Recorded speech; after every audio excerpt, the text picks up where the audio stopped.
घड़ियालों के संरक्षण हेतु राष्ट्रीय चंबल घड़ियाल अभयारण्य है। राज्य के प्रमुख अभयारण्य ताल छापर चूरू, रामगढ़, विषधारी बूंदी, कुंभलगढ़ व सज्जनगढ़ उदयपुर, माउंट आबू सिरोही, केला देवी कैरोली, सीता माता वैसोरगढ़, चित्तौड़गढ़, बंद बारेठा भरतपुर, टाड़गढ़ रावली अजमेर, जमरागढ़ जयपुर व रामसागर धौलपुर आदि हैं। खेजड़ली बलिदान। राजस्थान का खेजड़ली बलिदान पर्यावरण के प्रति जागरूकता का प्रतीक है। खेजड़ी वृक्ष थार का कल्प वृक्ष है। 28 अगस्त 1730 में जोधपुर के महाराजा ने ग्राम खेजड़ली में खेजड़ी के वृक्षों को काटने का आदेश दिया, लेकिन वहां के निवासियों द्वारा इसका विरोध किया गया।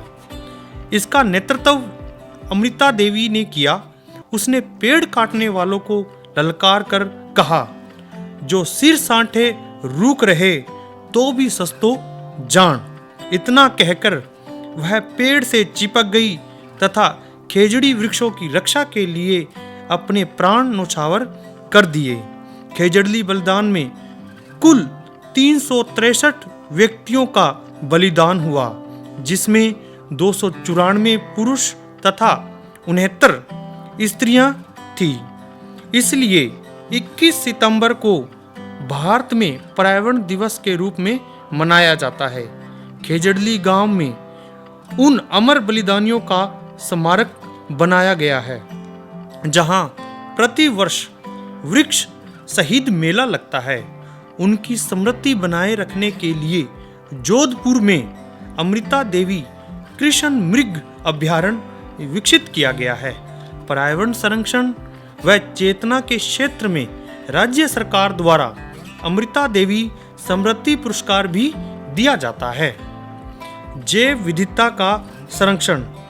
किसी प्राकृतिक प्रदेश में मिलने वाले पालतू व जंगली जीव जंतुओं तथा वनस्पति की विभिन्नता की बहुलता को जैव विविधता कहा जाता है।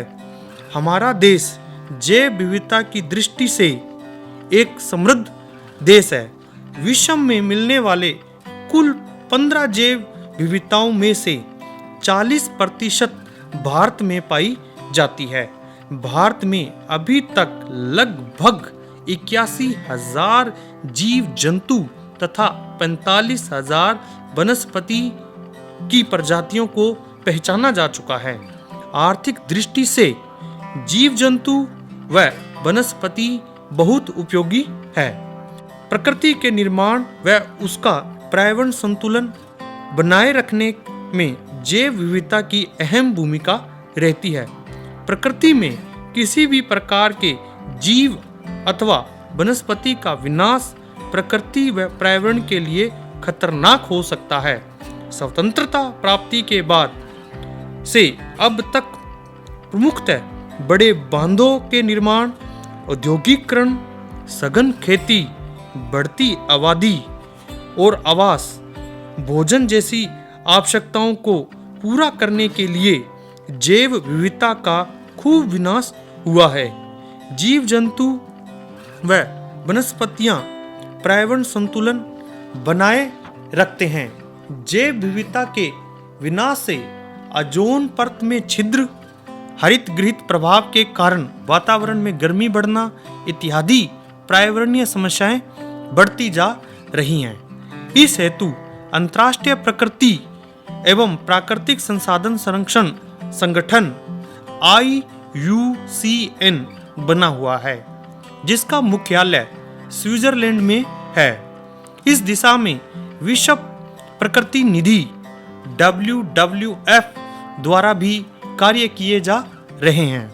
हमारे देश की जैव विविधता को सतत विकास की दृष्टि से बचाया जाना चाहिए। उनको संरक्षण प्रदान करना समय की आवश्यकता है। देश में जैव विविधता संरक्षण हेतु विभिन्न राष्ट्रीय उद्यान, वन्य जीव अभयारण्य, जैव मंडलीय सुरक्षित क्षेत्र की स्थापना तथा बाघ परियोजनाएं आदि चल रही हैं। इस हेतु देश के कुछ शोध संस्थान भी कार्य कर रहे हैं, जिनमें मुख्यतः भारतीय वन अनुसंधान देहरादून, भारतीय वनस्पति उद्यान कोलकाता, पारिस्थितिकी अनुसंधान बेंगलोर, राष्ट्रीय पर्यावरण अभियांत्रिकी संस्थान नागपुर आदि हैं। पर्यावरण चेतना।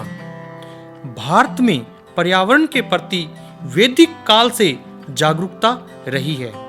विभिन्न पौराणिक ग्रंथों में पर्यावरण के विभिन्न कारकों का महत्व व उनको आदर देते हुए संरक्षण की बात कही गई है। भारतीय ऋषियों ने संपूर्ण प्राकृतिक शक्तियों को ही देवता स्वरूप माना है। सूर्य, जल, वनस्पति, वायु व आकाश को शरीर का आधार बताया गया है। अथर्ववेद का भूमि सूक्त पर्यावरण चेतना का प्रथम लिखित दस्तावेज है। ऋग्वेद में जल की शुद्धता, यजुर्वेद में सभी प्रकृति तत्वों को देवी देवताओं के समान आदर देने की बात कही गई है। वैदिक उपासना के शांति पाठ में भी अंतरिक्ष, पृथ्वी, जल, वनस्पति, आकाश आदि सभी में शांति एवं श्रेष्ठता की प्रार्थना की गई है। वेदों में ही एक वृक्ष लगाने का पुण्य 100 पुत्रों के पालन के समान माना गया है। हमारे राष्ट्रीय गीत वंदे मातरम में भी पृथ्वी को ही माता मानकर उसे पूजनीय माना गया है। हमारी संस्कृति को अरण्य संस्कृति भी कहा जाता है। इसके पीछे भाव यही है कि वन तथा हरे वृक्षों से सदैव यहाँ का पर्यावरण समृद्ध रहा है। महाभारत एवं रामायण में वृक्षों के प्रति अगाध श्रद्धा बताई गई है। विष्णु धर्मसूत्र, स्कंद पुराण तथा याज्ञवल्क्य स्मृति में वृक्षों के काटने को अपराध बताया गया है तथा वृक्ष काटने के लिए दंड का निधान बताया गया है। पर्यावरण की हमारी वैदिक परंपरा रही है कि प्रत्येक मनुष्य पर्यावरण में ही पैदा होता है, पर्यावरण में ही वह जीता है और पर्यावरण में ही वह लीन हो जाता है। पर्यावरण में चेतना के प्रति जागरूकता अत्यंत आवश्यक है, क्योंकि पर्यावरण दूषित हो जाने से ग्लोबल वार्मिंग की समस्या उत्पन्न हो गई है। इसको रोकने के लिए पर्यावरण प्रबंध व पर्यावरण शिक्षा का प्रसार जरूरी है।